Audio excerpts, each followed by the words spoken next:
5 years old na shock, pinalitan na natin ng bago mga tol. Pangmalakasan, aesthetic ang datingan, at mayaman pa sa yayamanin looks ang itsura. Paano ang DIY na pagkabit at anong brand ng shock na ito? Tara, alamin natin! Today's ngayong araw mga tol, samahan nyo ako. Papalitan natin ang front shock ng ating motor. Wala pa akong experience sa pagkakabit ng shock at first time natin gagawin to.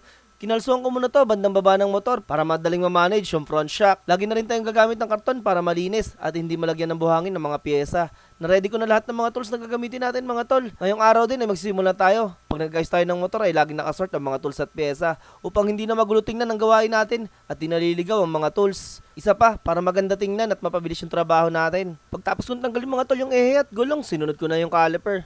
Tapos itong support ng brake fluid.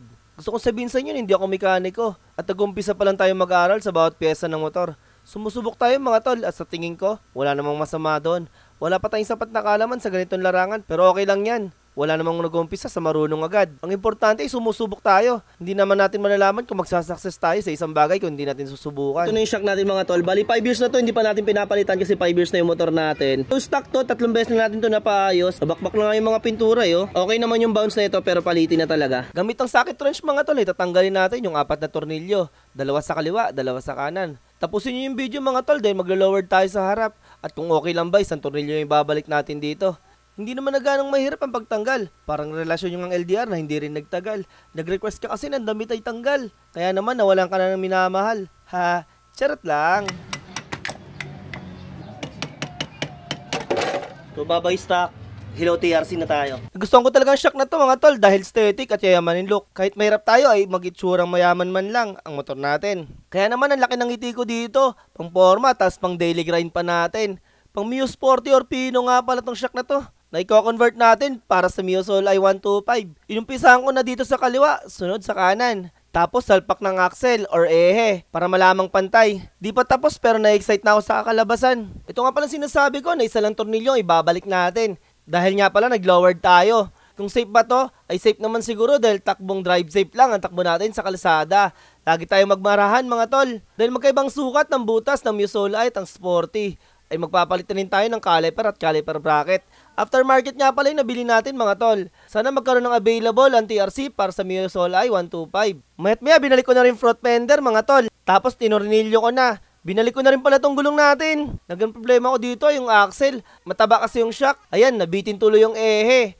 Mga 2 hours din ako naghanap mga tol ng ehe na medyo mahaba. At bandang huli, ito yung yayamanin na gold color yung nabili natin na pang Aerox. Medyo mahaba-haba tong ehe ng Aerox mga tol. Problema ko na lang ngayon yung magiging spacer ng ehe. At spacer din para dun sa caliper bracket natin. Kailangan kasi natin siyang i-adjust mga tol. Buti na lang at may kaibigan tayong mekaniko mga tol. At creative sa ganitong bagay. Kumuha siya ng mga flyball, tinanggal yung gilid at iniwan yung kulay tanso. Tapos niliha. Ito na pala yung gagamitin namin para maging spacer. Ayos talaga yung tadhana. Bagay na bagay sa yayamanin looks na shock natin. Kahit mahirap lang tayo. Dahil na-figure out na niya ito, ay siya na ang tumira. Sinalpak na nga rin niya yung caliper. At ayan yung spacer oh, bumagay talaga. First time na rin natin maglagay ng gold bolts mga tol. 95 pesos isa, 190 dalawa. Ang mahal pala yan. Ito na pala yung finale mga tol. At sinalpak na rin natin yung axle. Ano pa nga ba mga tol at bumagay yung spacer flyball natin?